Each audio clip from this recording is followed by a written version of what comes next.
try to stimulate some thinking on China, its role in the world economy. The conventional wisdom is that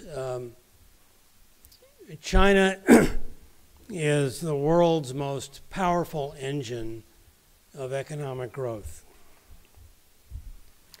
And I think that has been true for a number of years.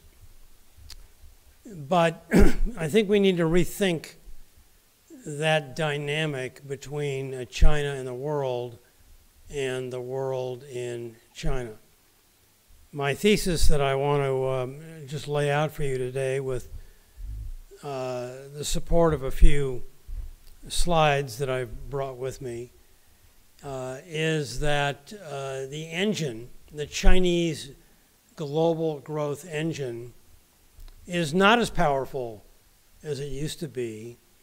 There are some new sources of global growth that are evident, but even they are not enough to give the world the same type of support that we have become accustomed to.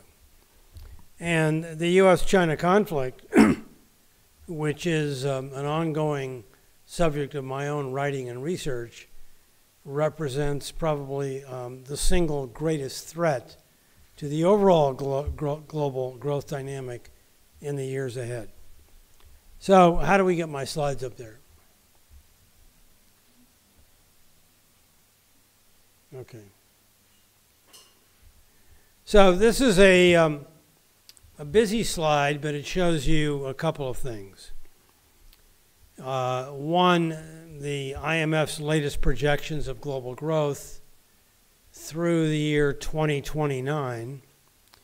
And two, a couple of horizontal lines, one drawn at 3.5%, the black line on the top, which represents the trend rate of growth in the world economy since 1960. And then the red line at 2.5%, below which the world is normally considered to be in a global recession.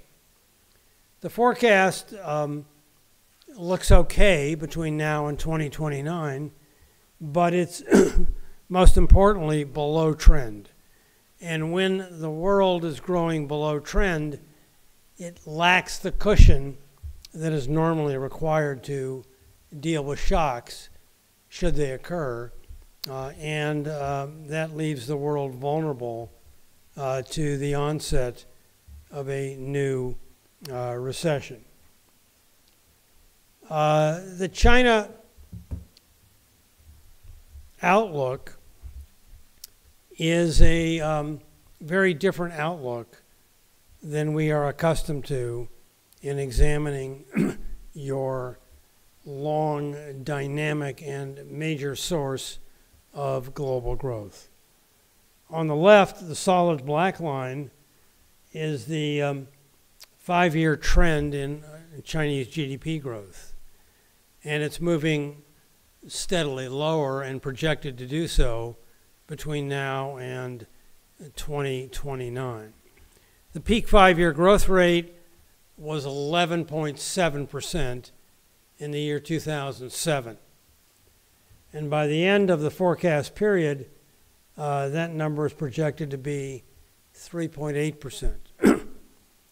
That is a dramatic slowdown by any account that you can think of.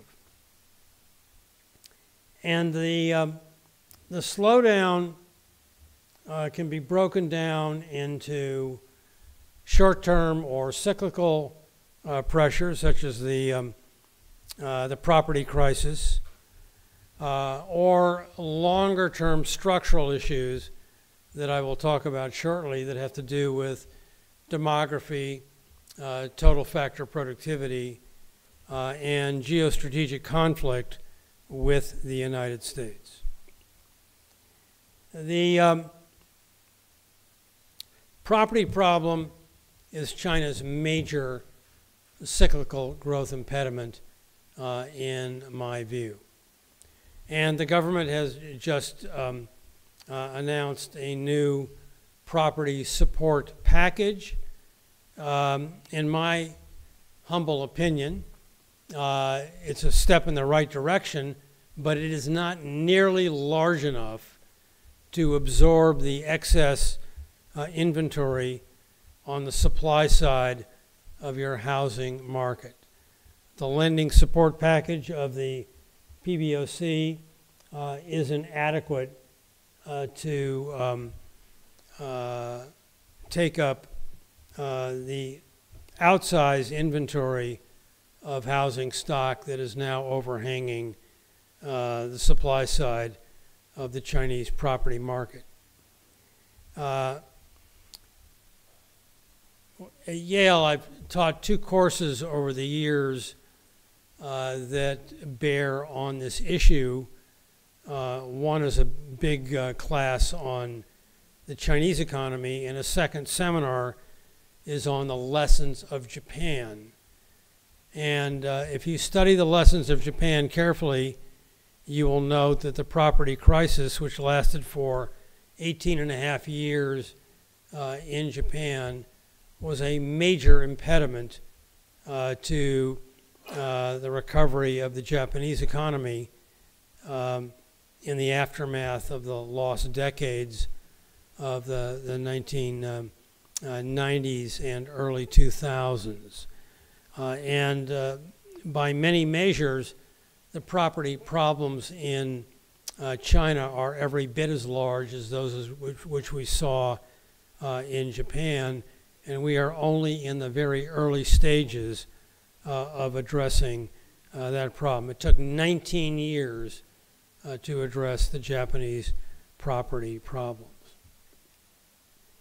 The structural issues in China are also, surprisingly, quite Japanese-like. I show you 2 major structural issues that are now afflicting the Chinese economy: the aging of the population. The working age population, of course, peaked in the year 2015, and the recent decline in total factor productivity.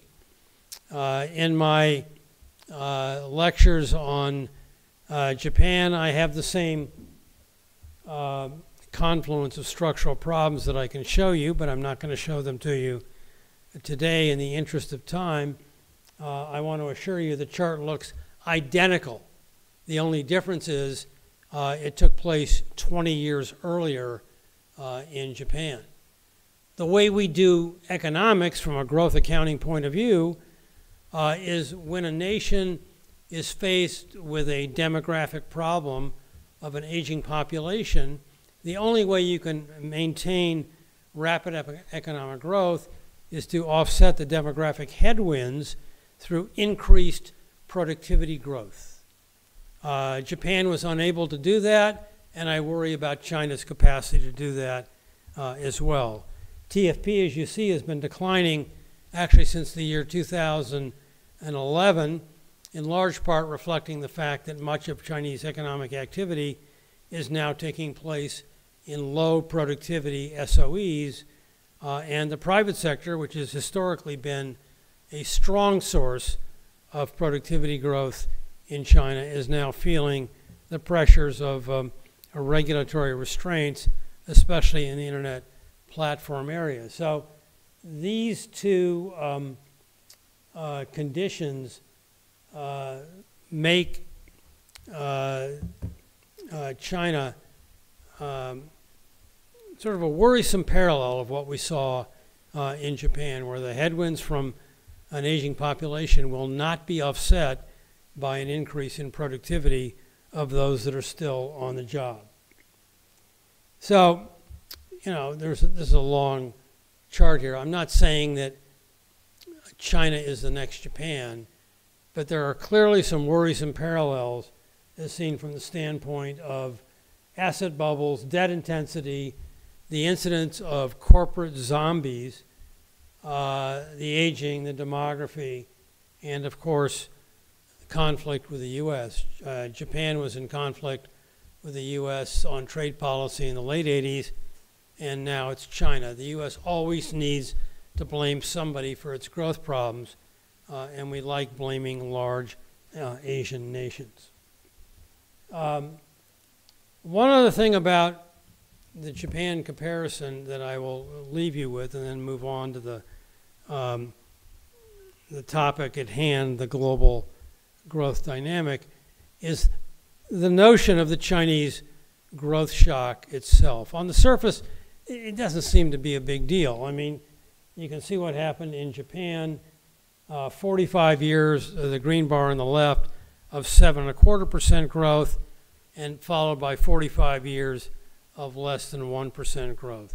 China has slowed, but in no way is that slowing as severe as that which is evident in, has been evident in Japan. But it is all relative.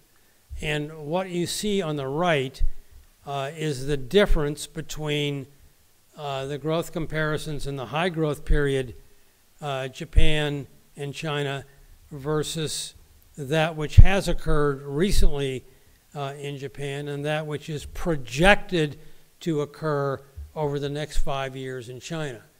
If you take that IMF forecast as an accurate projection of what is to come, and you can argue against that, the deceleration of Chinese economic growth plotted on the right is almost identical to that which has happened in Japan since 1991. That's a growth shock, whether you want to admit it or not. And when there's a growth shock, you know, that sort of changes everything. The idea that you can count on rapid growth as the rising tide that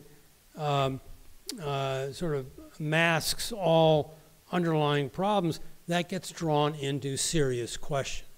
And if the IMF forecast is correct on looking out over the next 5 years of China, maybe you're more optimistic than that, so it's less of a concern, but I'm not, then the possibility of a Chinese growth shock being comparable to that experienced in Japan is something you need to take very seriously.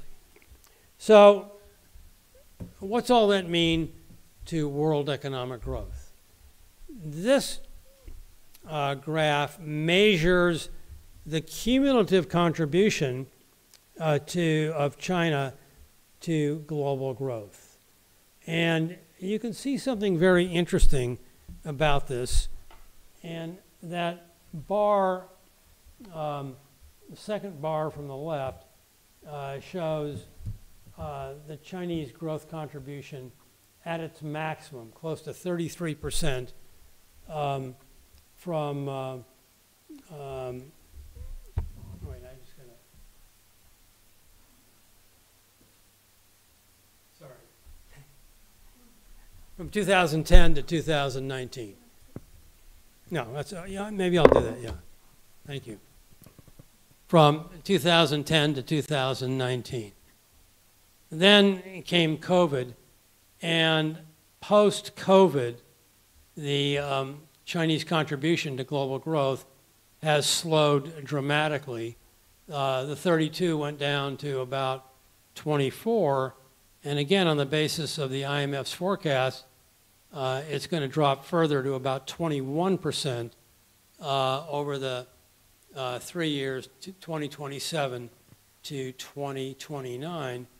And so China is still the most powerful engine in the world, but the power of the engine is diminishing. And the idea that, you know, we're talking about China as being in and of itself enough to account for over 30% of global growth, that needs to be rethought. Who's filling the void?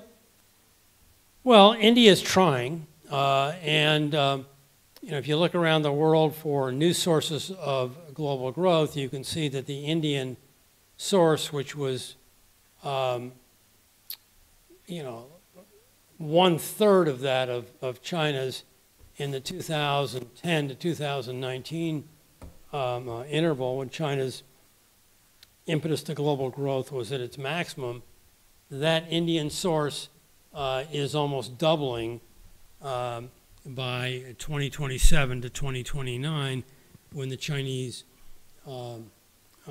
growth contribution is slowing. I'm optimistic on India. I'm not as, historically, I have not been as optimistic on India as I have been on China, but there's a lot of attention being given to India right now as a new source of global growth, and it's something we need to look at very carefully in the years ahead.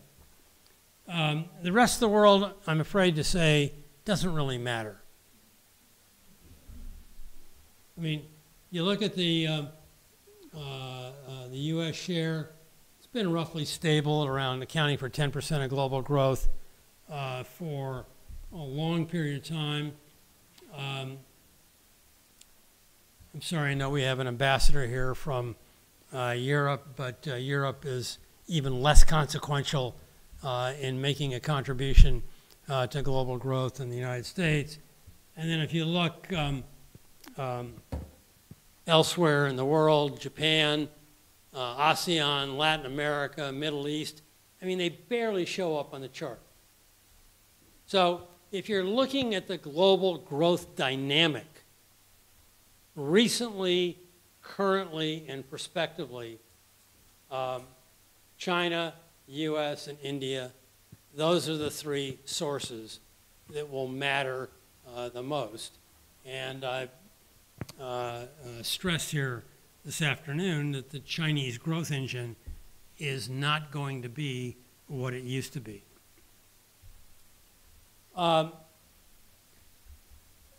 The final thing I want to talk to you about, though, is the impact of conflict, especially US-China conflict, on the global growth dynamic. This is a worrisome development and potentially a big deal. For the Chinese economy itself, the export share of the Chinese economy has come down dramatically from its peak in 2007, but it's on the rise recently. And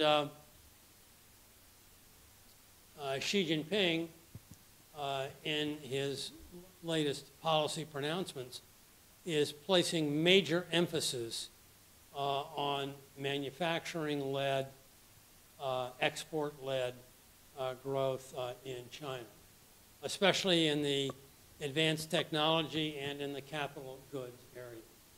The U.S., at the same time, has resisted Chinese export growth, and thanks to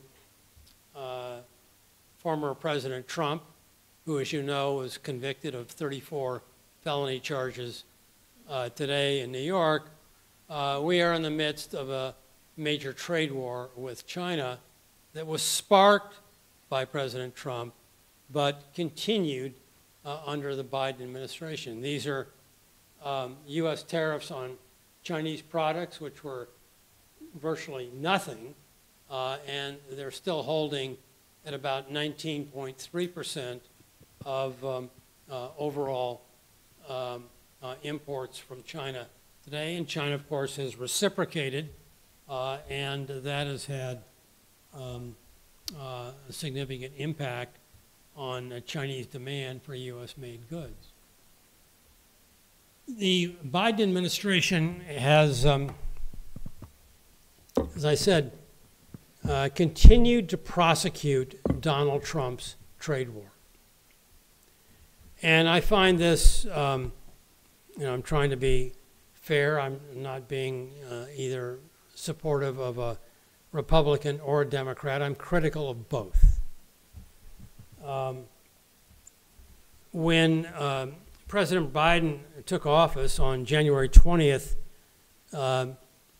2021, he signed 17 executive orders that unwound some of the most unpopular acts of the Trump administration. The trade wall, the border wall with Mexico, the travel ban on Muslims, U.S. Getting out of the Paris Agreement on climate change, the World Health Organization. He reversed all of that, but he did not unwind Trump's tariffs. And a few weeks ago, he announced a further expansion of tariffs under this provision of the U.S. Trade Act of 1974, known as Section 301.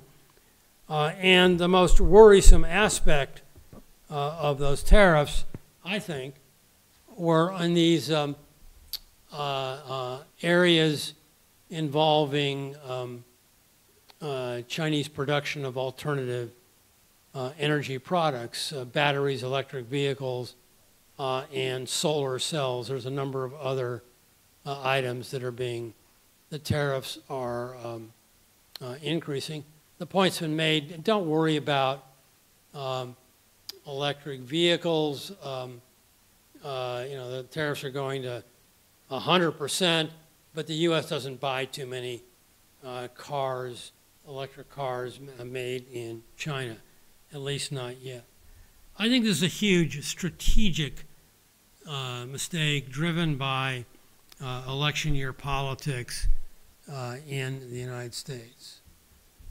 The world is in the grips of a horrific climate problem, desperately in need of new solutions through alternative non-carbon fueled energy products.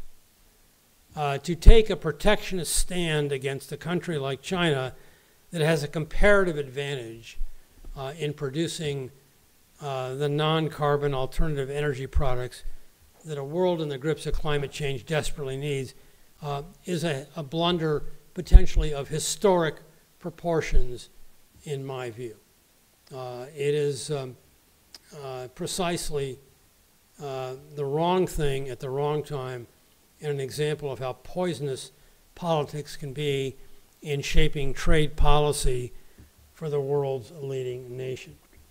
President Biden has made a big deal about ending America's, what he called forever wars. That was the rationale that he used for getting out of Afghanistan in the summer of 2021. I worry that he is getting himself even deeper into a new forever war against Chinese trading practices. The U.S. continues to make the same mistake on trade policy today that it made with Japan, and that is putting pressure on one nation at a time when it really faces a trade balance that's made up of many, many nations. We call it a multilateral trade balance. You can't fix a multilateral problem by putting bilateral pressure on one of your trading partners. We have a multilateral trading problem because we have big budget deficits that depress our domestic saving. When economies don't save and they want to grow, they import surplus savings from abroad. They run massive current account and trade deficits with many, many nations to attract the foreign capital. And so what has happened in the United States is we've done to China what we did to Japan in the late 80s. We've reduced the Chinese share of our trade deficit, just like we reduced the Japanese share. The Chinese share of our trade deficit has gone down sharply from a peak of about 50% in 2015 to about 21% last year. But our budget deficit's gotten bigger, our domestic saving has gotten lower, and so the result is all we've done is we've diverted trade away from China toward other nations that have picked up the slack, and those nations are listed right here: Mexico, Vietnam, Canada, South Korea, Taiwan, India, Ireland, and Germany. And if you decompose their share of U.S. imports, 70% of that collection of nations are higher cost producers than the U.S. So our trade policies are actually imposing the functional equivalent of tax hikes on American workers. Again, an example of the poisonous impact of politics on trade policy. We did it with Japan, we're doing it again with China. And that gets me back to where I started with, and that is the global economic outlook. I showed you in that first slide that global growth doesn't really have the cushion that it would need to withstand the pressures of an unexpected shock. What this slide shows you is that we've had a shock in the global economy. The list is too long to go through, but basically every 2 to 3 years. And given the mounting pressures on the U.S.-China trade front, you cannot rule out the possibility of another shock in the next year or so. Markets are not priced for that. That's what this chart on the right shows. And the global economic outlook, this is a forward-looking forecast of world economic growth. It's the weakest that it's been since the early 1990s. And so the possibility of an unpleasant surprise in global growth cannot be ruled out in light of this mounting conflict between the United States and China. And Henry mentioned a book I wrote a number of years ago. What he didn't mention was a book I wrote last year that can be ordered on Amazon right now as you're sitting there.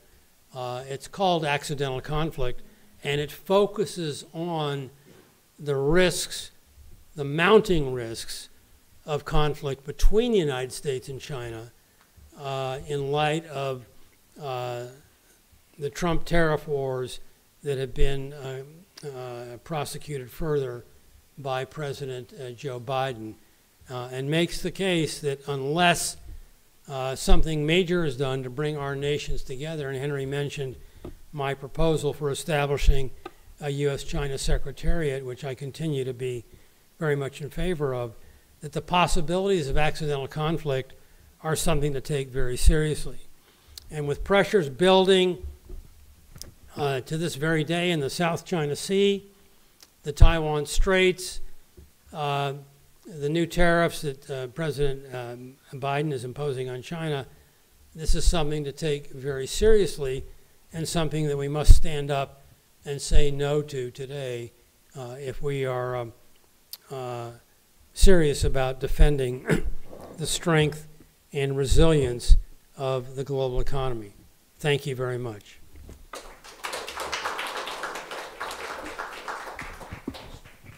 Thank you, Steve, for your excellent presentation. I think it's really very helpful for all of us to have a better understanding of what's going on. And I think you outlined the global growth and what China's contribution can be and continue to be challenges, opportunities, but also you talk about the experience of other nations like Japan, India, and then you talk about continuously what are the problems that we're having now. So this is great. I mean, this is very good overview. And now we want to get into a dialogue section. And I would like to ask you some questions.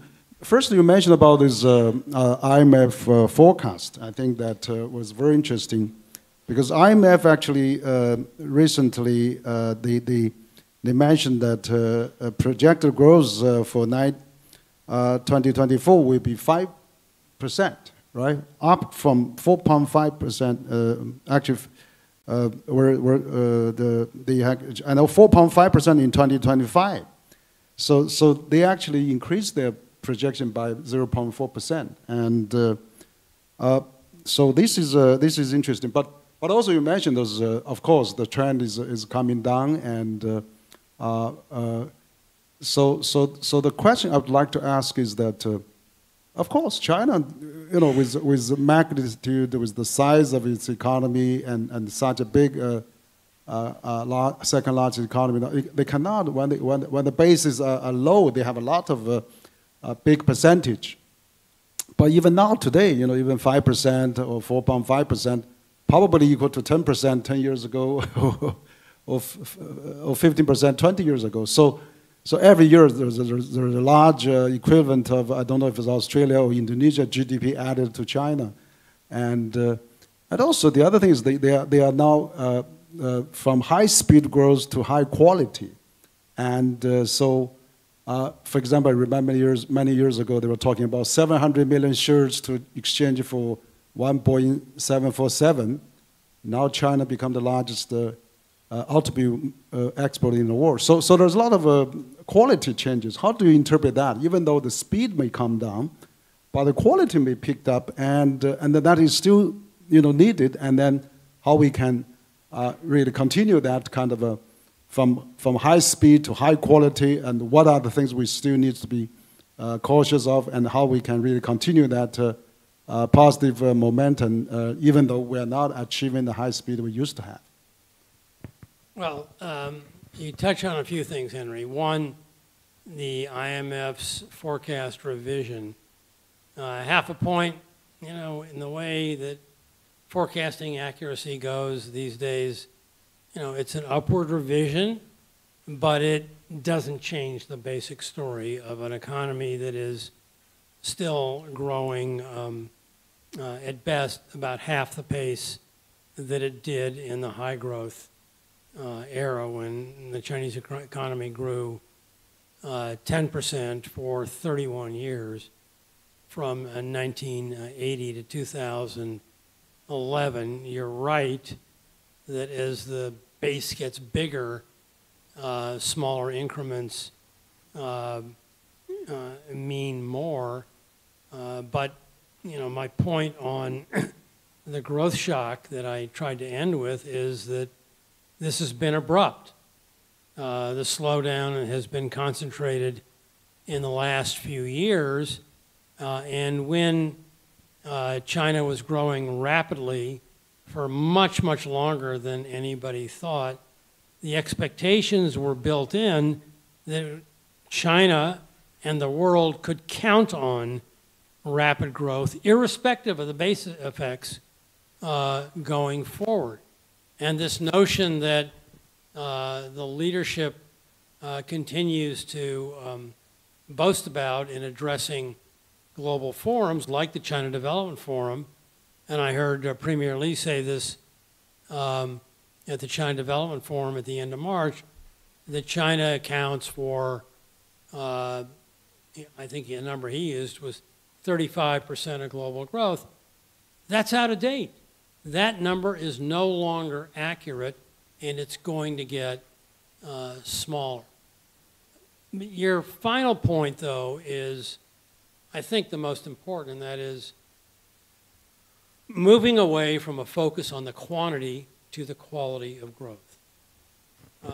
I've had the privilege and the opportunity of making speeches in this country for every year of the last quarter century, and I've always pounded the table on precisely that, shifting from a fixation on quantity to improved quality of economic growth.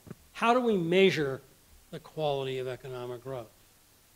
You can measure it through environmental metrics, and I was delighted to wake up this morning and drive across town and see a beautiful blue sky in Beijing, and I think there has been some improvement in air quality in China over the last, 10 years. My favorite scientific metric for quality, though, is total factor productivity. And the trend there is worrisome. From the 2011 to 2019 period, a 10-year period, TFP growth, as we call it, has been dropping by a little over 1% a year. And that follows a big upsurge in the prior 15 years. And that is a worrisome sign of deteriorating quality of Chinese economic growth because it raises questions about the efficiency of labor and capital in generating sustained growth in overall economic output. You cannot have high quality growth with weak TFP. And a final metric to think about, and it gets a lot of discussion in China, is measures of the equality or inequality of the income distribution. And the conclusion is pretty straightforward based on most metrics that China, and China's not alone in this respect, certainly has problems with mounting income inequality as well. Thank you, Steve. Excellent point. I think absolutely. I think we need to address all those inequality and that common prosperity. That is really China. The better life of the people is really the target of a government to strive for. And while maintaining high quality, we have to maintain equality. So that's really a good point. But I'd like to also touch upon the other issue you raised. You talk about Japan, you talk about the aging population, and then whether China going to repeat what Japan has gone through, and also what are the impetus, what are the next drive for the Chinese economy. The real estate market is also mentioned that it's slowing down. And so what are the next biggest transformative policy that the government can propose? So here I'd like to discuss a bit of our thinking with you. Is that, for example, we have the third planning of the 20th Party Congress is going to have in July. We are expecting a lot of new policies. We are thinking. You talk about real estate. Premier Lee mentioned at the China Development Forum in March this year that urbanization of 300 million migrant workers would be probably the next drive. So I'm thinking, how we can translate that into a concrete policy in addition to trade-in and other policies. I'm thinking of, for example, in the last 45 years of China opening up, there's every 10 years, there's always a revolutionary policy that drives up the process. For example, in the 80s, the government had a policy of contract the land for the farmers to grow whatever they like, to break away of a planned economy, and we changed the Chinese society from a society of a shortage to a society of abundance. So that policy has really changed China dramatically. And then second decade policy was that government realized, the real estate market in the cities, why can't we allocate the flats for the workers and the citizens, urban residents in the cities? Privatize that almost, very minimum cost. And so everybody in the city has apartment or buy apartment. That actually cultivated the 400 million middle class. And then in the year of 2000 afterwards, China joined WTO. It's another revolutionary policy where they have, there's a handful of SOE does the trade, did the trade, but now, 6 million companies can conduct foreign trade, and China become the largest trading nation in the world. So for the last 10, 15 years, we are thinking, where are the next low-hanging fruit revolutionary policy that we can tap into? So Premier Lee's actually, his comment at the China Development Forum stimulated me to think. We are now have urbanization. You also mentioned in your presentation about, Japan, other countries, 80%, or Western country, US. China is only 66%, according to the Premier League. But only 50% has the hukou and city resident benefit. The other 16 does not have it. So we talk about 300 million migrant workers live in the city, but they are not enjoying the city rights. So the reason for that is they have a household land in a rural area. So the rural area household land is empty with seniors and youngsters, but also they are renting a big, a lot of apartments in the city. So there's a lot of redundancy and waste. So I'm thinking, if we can really, like in the 90s, privatize the apartment for the workers, can we, allow the farmers who are already settled in the city to sell their household land in a rural area, and so that they can get first startup capital to buy the real estate second-hand down payment in the cities, and avoid this 9 billion people travel around during the Chinese New Year visiting each other, and also to make social justice. So would that be a low hand for the biggest policy that we can hope for? And I would like to hear your comments on that. Thank you, Steve. I think it's a great idea, Henry. I like your thinking. I would like to broaden it out, though, because you introduced this by saying every 10 to 15 years, there's a big change that injects new energy, a new source of growth into China. And I have been pounding the table for longer than I care to remember about the need for a new impetus to household sector private consumption in China. The numbers are very clear. The latest share of Chinese GDP going to private household consumption is below 38%. 38%, that's ridiculously low. Now, your proposal goes right to one aspect of that, and that is to the 300 million migrant workers who clearly have the potential to be tapped as a new source of consumption. I would say that that is necessary but not sufficient. So I'm endorsing you.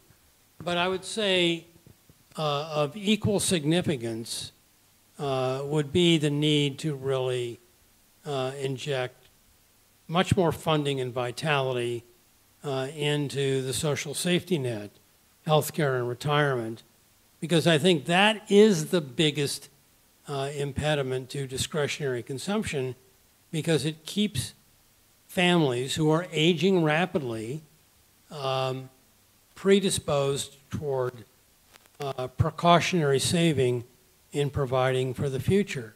And to the extent that a non-significant portion of those families lack hukos because of their residency preference, that would be additive to that problem. So I would combine the two into a much broader program aimed at injecting new stimulus into private household consumption in China. I think it's a good idea, but it's not enough on its own.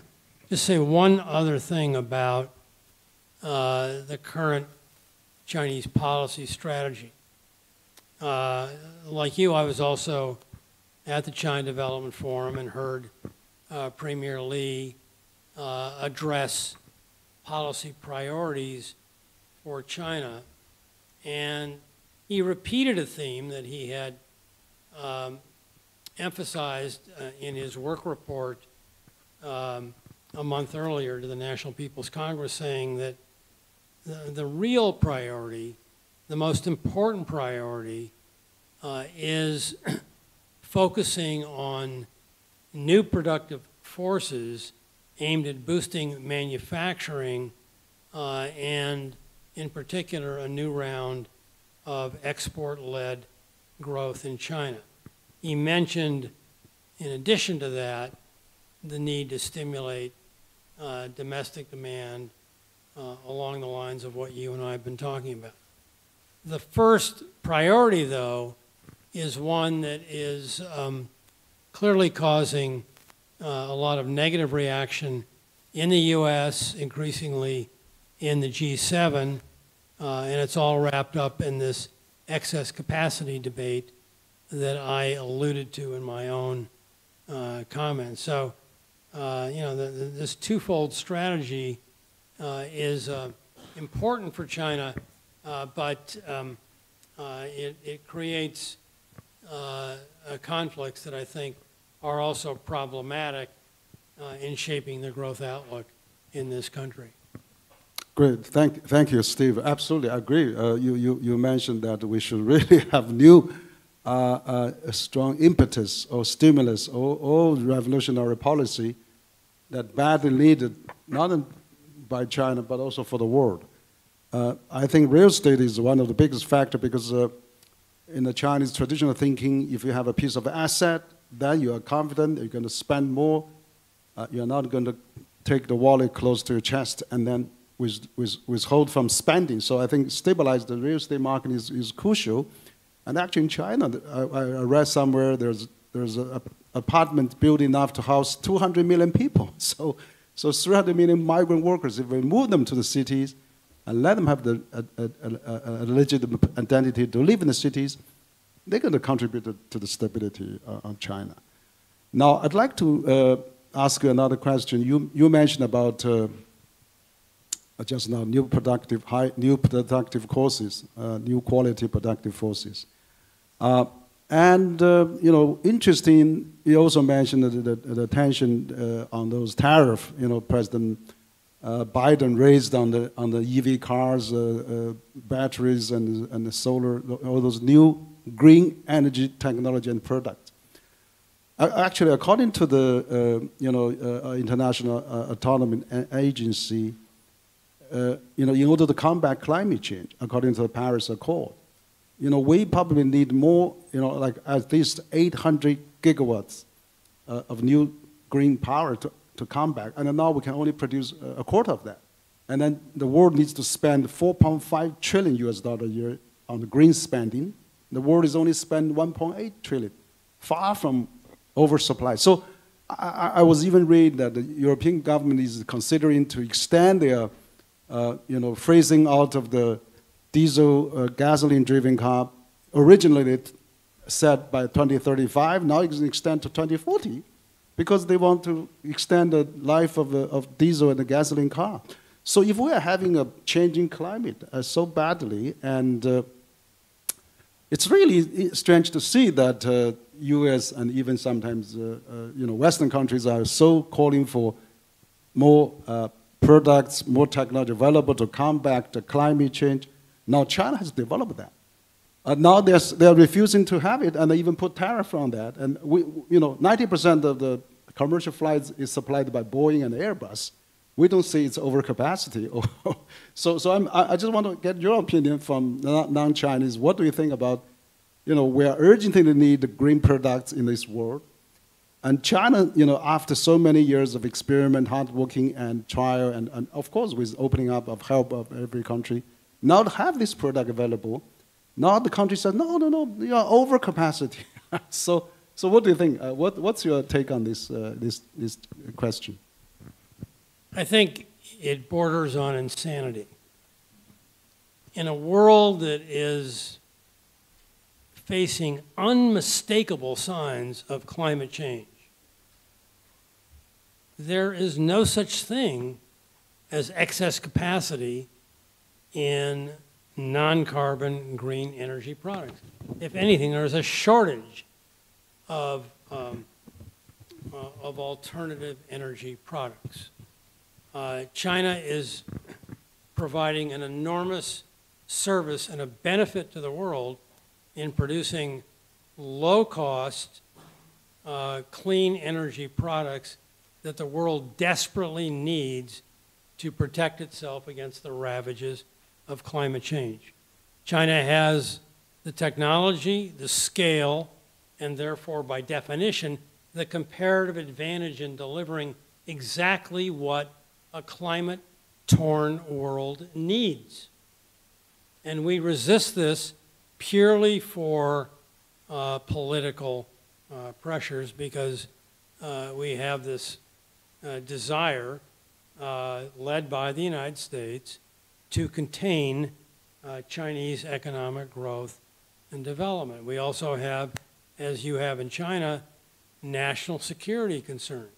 I can think of no greater threat to national security than destabilizing the world's climate. And so if we're serious about looking at national security, or from the standpoint of the security of our planet, we need to be, I think, much more appreciative of the need to allow nations that have comparative advantage in giving the world what it needs support rather than resistance. Thank you for your very good views that look at these issues. So I appreciate that. And absolutely, the world is is really burning. We need to really work together. Also, in you mentioned about the book you have. This would be my last question. I would like to open it up, but I'd like to ask you this question before I do so. You mentioned about the book, Accidental Conflict, American, China, and the Clash of False Narratives, which is exactly right on, because you gave me that book last year. I read it. I found it very fascinating. The perception of both countries, China and the West, and the US, and then, of course, the narratives are totally different. And so how can we really get more right narratives, of course? I mean, you talk about, for example, national security. There's too much emphasis on the national security now. There's driving up, all those things. But equally important, even more important, climate security, food security, energy security, environment security, and health security. Health security, absolutely. The benefiting of the mind, human security. We recently had just a big symposium in Washington talk about human security. So I think those are really important. So how can we really gradually have the right narrative and have a global governance for those common concerns, rather than we develop into two camps? There's more security alliance built up, but on the other hand, China is doing a lot of economic alliance for the globalization. So how can we really converge that? And then maybe, China and the U.S. has a moral responsibility for the mind conflict, human security. So exactly, I like the idea of a secretary office of a secretary for the China-U.S. relation. It'd be right on. Well, let me just give you my theory behind your important question, Henry.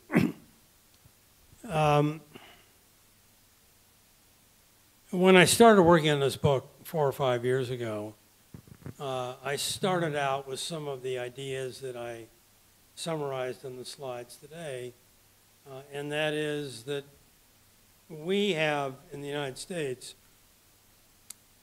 many false impressions about China. And then as I did the research, I said, wait a second. There's a number of false impressions that China has about the United States as well. And the reason that both nations have false impressions or false narratives about each other, and they have such important impacts on the policy actions that we take toward one another, is because of politics. We let political pressures drive wrong directional policies, in my view. That's true of trade policy in the US, and it's true of China's concerns about America's threat to its national sovereignty. So what I end the book on is recognizing that the politically driven process of engagement that both nations have embraced since the early 1970s is more driven by politicians than by technocrats. And politicians tend to operate on the basis of appealing to workers or promising their citizens a better life, and they get us into trouble. So my proposal is for a new organization that I call a U.S.-China Secretariat that really changes the architecture of engagement between the two superpowers, takes it out of the hands of the politicians, the leaders who are driven by their own personal political agendas. With all due respect, you have that same problem that we do, and puts it in the hands of technocrats who have a broad remit to deal with all aspects of the relationship, not just when the leaders meet once a year, but 24 hours a day, 7 days a week, and they deal with trade, economics, innovation policy, technology transfer, industrial policies, subsidies of state-owned enterprises, the big existential issues like health, cyber, climate. It's an organization that is built around a collaborative model of research based on a common, mutually agreed upon database. It's an organization that collectively works on the oversight and compliance of existing bilateral agreements. And should disputes arise, it screens disputes and has a built-in dispute resolution mechanism. We need a new architecture of engagement. The current structure is creating conflict as opposed to conflict resolution. And if we don't get serious about addressing our mutual issues, we will not have conflict resolution. We'll continue to have conflict escalation, and that is the biggest risk of accidental conflict. We've got to change it. Yeah, thank you, Steve. That's absolutely crucial. I'm all for this proposal. You know, China, U.S. should really have a close working team. And also, you mentioned about the policy on both sides. Absolutely, I think, you know, we see this the U.S. of course because of globalization affecting many working class, and then you know, but the real estate, the Wall Street is really making, you know, hitting all-time high. And the 1% of Wall Street is equal to the 40–50% of the mass population in the U.S. And then the gap is big. There's a lot of social injustice. But then we cannot really have that all blamed on China because, you know, the business is making all the Politicians need someone to blame. That's right. That's why, again, I'm not in favor of a political solution to the type of superpower conflict that we have. Absolutely. So I think on that note, I think we'll finish our dialogue. But I think I totally agree. We should increase dialogue, you know, mutual exchanges, and of course, and create a new narrative of the China and the U.S. had a huge responsibility for the human security and for the future to come. So now I'll open for the question. I know the China Daily Report is here. Is that right? And also I have a Beijing Daily and China Information Center and Global People Magazine. So anybody wants to start? Okay, we have this. We have this. There's three in a row. Okay, there's. Okay, okay, from backwards is fine. First of all, my name is Yisun Zheng. I'm a reporter from the Global People Magazine. So I hope to thank CTG for organizing this event. I have two questions, if it's okay. So my first question is, so we actually had an interview with Professor Roach about 11 years ago. And back then, like Professor Roach said, he's a long-term optimist of the Chinese economy. So I'm wondering, is right now, are you still believe this? So, and my second question is about the Sino-American relations. So, Professor Roach and Ms. Wang discussed like there are certain false impressions of China and the U.S. have on each other. But what we see is, so when facing economic difficulties, China have a greater consensus on thinking like the cooperation with the U.S. will be a solution of the economic stagnation. When the U.S. politicians tend to believe the relationship with China is a threat to their economic development. So I think this is a great difference. So like in this situation, do you both think, in your both perspective, do you think the current trade dispute between China demonstrated a long-term trend in the U.S. Foreign policy toward China, or it is more like a short-term policy? It is just a symptom that the U.S. politician is trying to adjust to a new reality of the bilateral relationship between China and the U.S. Thank you. Yeah, those are good questions. Let me deal, first of all, with my own view. If I met you 11 years ago and I said I was optimistic over the long term, 11 years is a long term. So, you know, I stayed optimistic probably for 10 of those 11 years. That's a long time, right? I think, you know, more seriously, my outlook is certainly more cautious today than it was back then, and in fact, more cautious right now with respect to China going forward than it has been at any point in the 25 years I've been actively involved in your following your economy, both living here and from abroad. And I've changed my view in the last year or so, in large part for the reasons I mentioned in my presentation.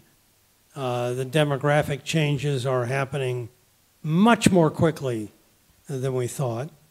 The UN demographic projections as recently as 2 to 3 years ago called for Chinese population to peak in 2031.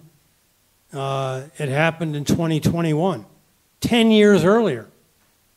And number two, the TFP issue, total factor productivity.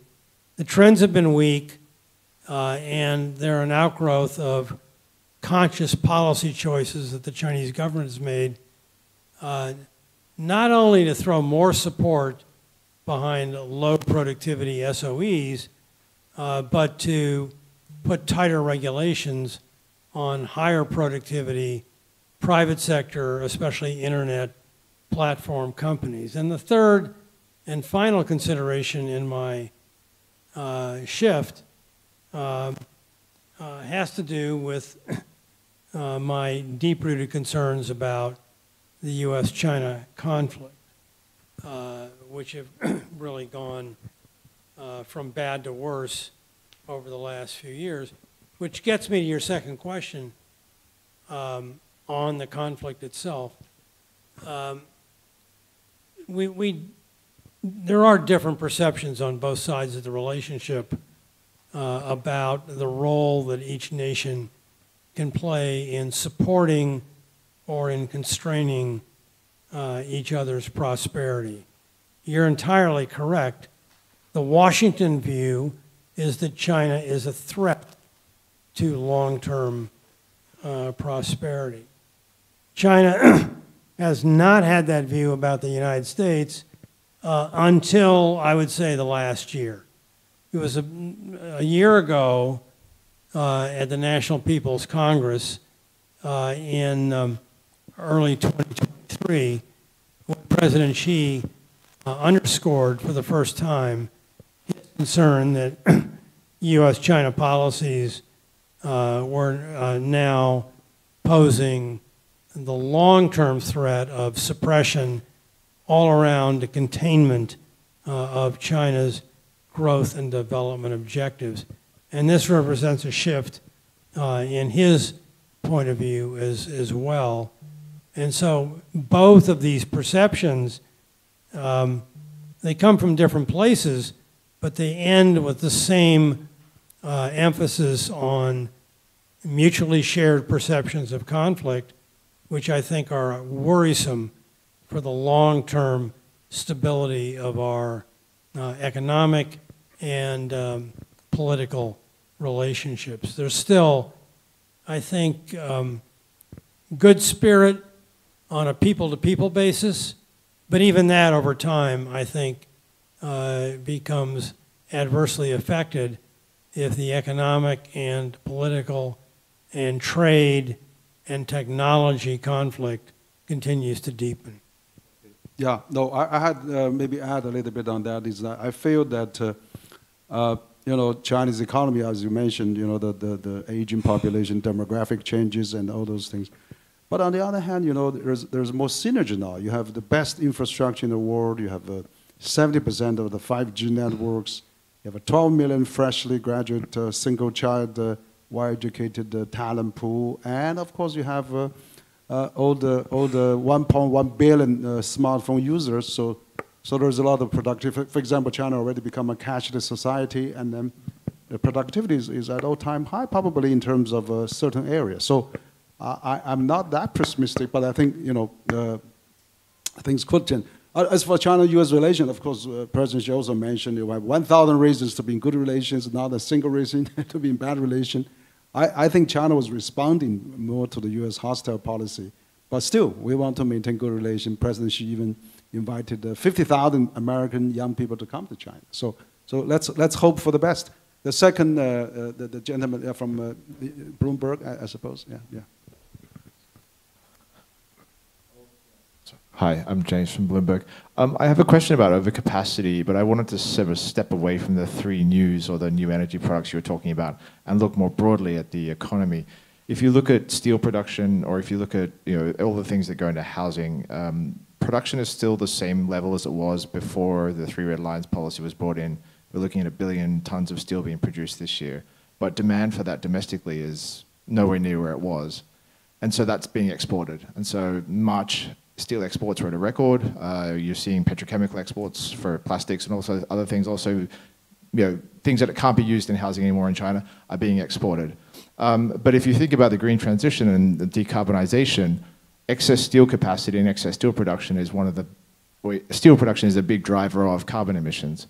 So it would seem that China is exporting these products because it continues to produce domestically, even though there really isn't a need for it to even be making these products in the first place. And then making those products is leading to greater carbon emissions.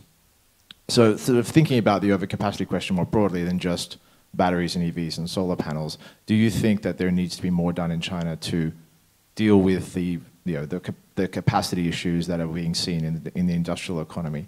And my second question is on the tariffs that the US has put in place specifically. The argument of the USTR and the government is that they're providing space for domestic industry and for foreign investment to build those same sectors in the US that China built over the last 10 years in China. Do you not agree that, I mean, their argument is that this will lead to production of these products in the US, which will eventually drive down prices because it will lead to a competitive industry in the US and also in China. Do you not think that that is a useful policy choice that they are trying to make? And over the long term, do you think that that will lead to cheaper prices for these goods globally? Thank you. Well, you know, I think that there are certainly areas, and you point to steel, where there is a supply-demand imbalance domestically that is being reflected in sending that supply out into foreign markets.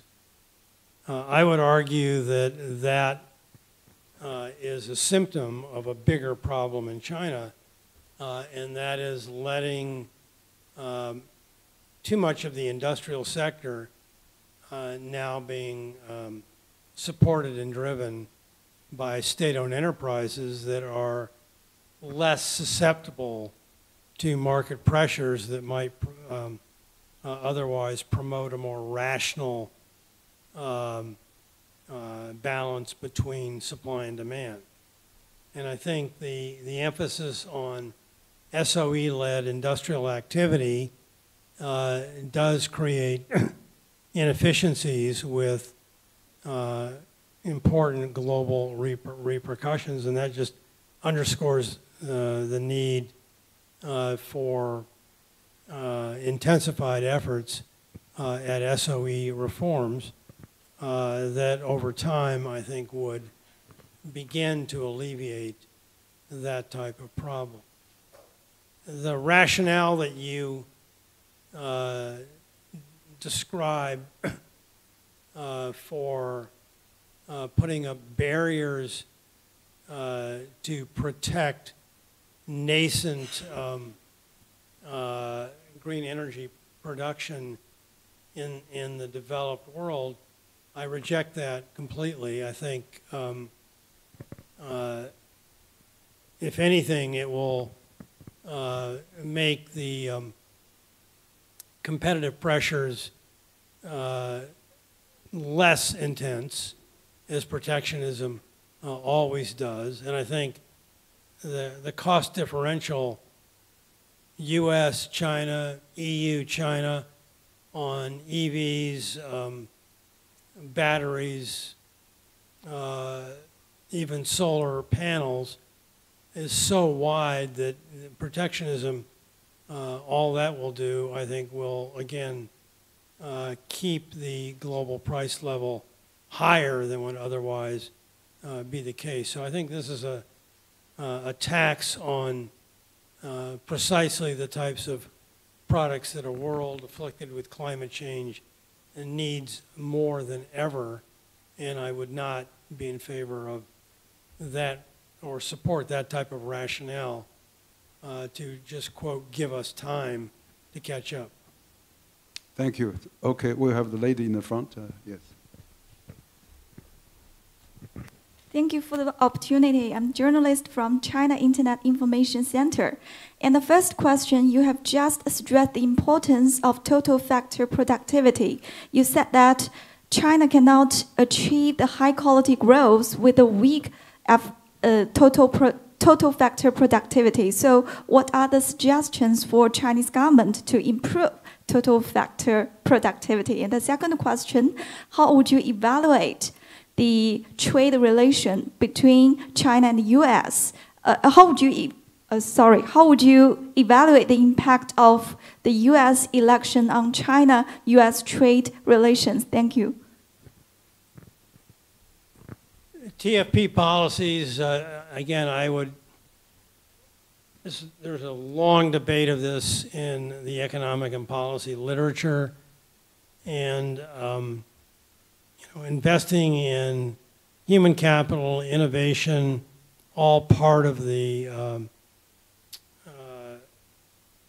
agenda, and these are areas where I think China is in very good shape to boost TFP. My theme that I have underscored several times today is to shift the mix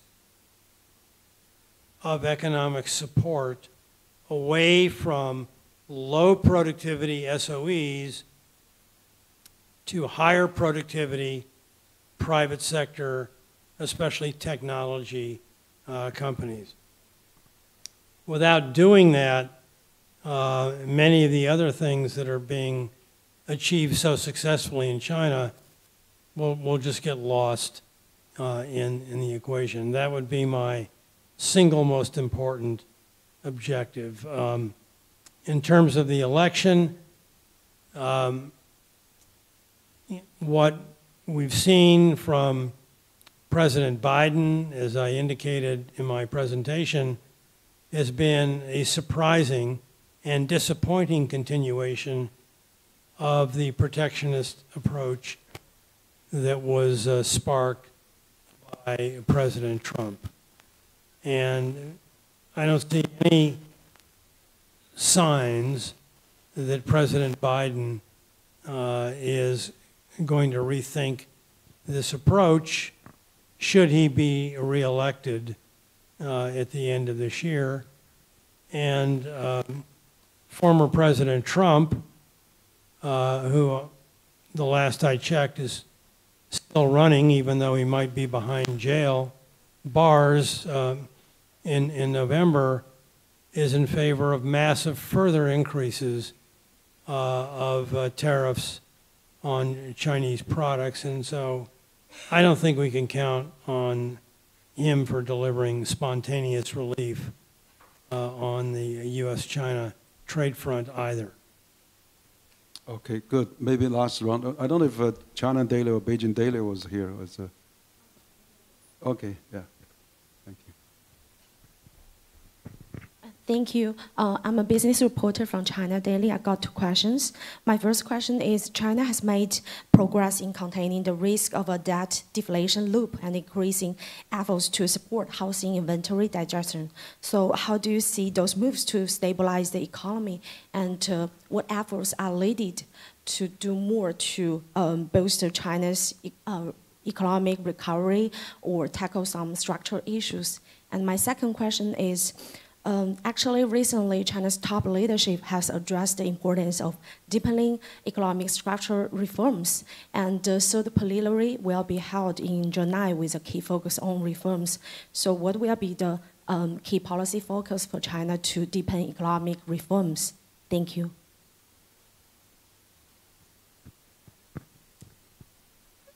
What was the first one? 第一个问题是什么？你刚才说的第一个问题。The first one? Dealing with some structural issues like the property sector and Okay, what okay, else okay, should sorry, be more? sorry. Yeah,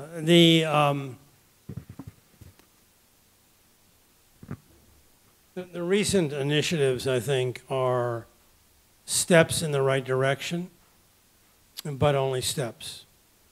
The property sector package is, I think, has the right focus aimed at absorbing the inventory overhang of unsold housing units, but the funding support, as announced by the People's Bank of China, is too small. If there's a lesson that we've learned from earlier housing property crises, whether the Japan or the United States, is you need what we call a big bazooka. That means a big gun, a large package, err on the side of doing too much, not too little. This package is too little. It's incremental. It absorbs only a small portion of the overhang. It's going in the right direction, but it needs far more funding support to really make a major dent in the overhang of unsold housing units. In terms of the upcoming third plenum, I think the government has been very explicit in emphasizing, whether it's President Xi or Premier Li, the efforts on new productive forces, new technologies, and President Xi has, in fact, even indicated in a signed article late last year that his metric of success would be TFP.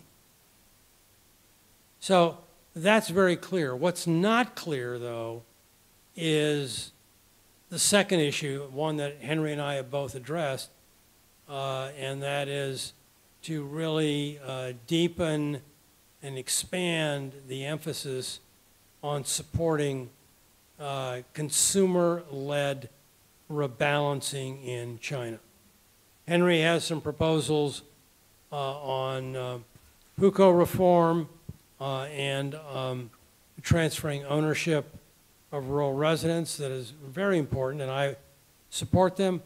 I have made recommendations for years on the social safety net, health care, and retirement. I think policies need to be formulated more explicitly and more comprehensively to address the shortfall of domestic household consumption in China. Without the Chinese consumer, I think economic growth is going to remain a big question mark in the years ahead. And the third plenum is the time to address that. And I would hope that more progress will be made, in the upcoming reform agenda.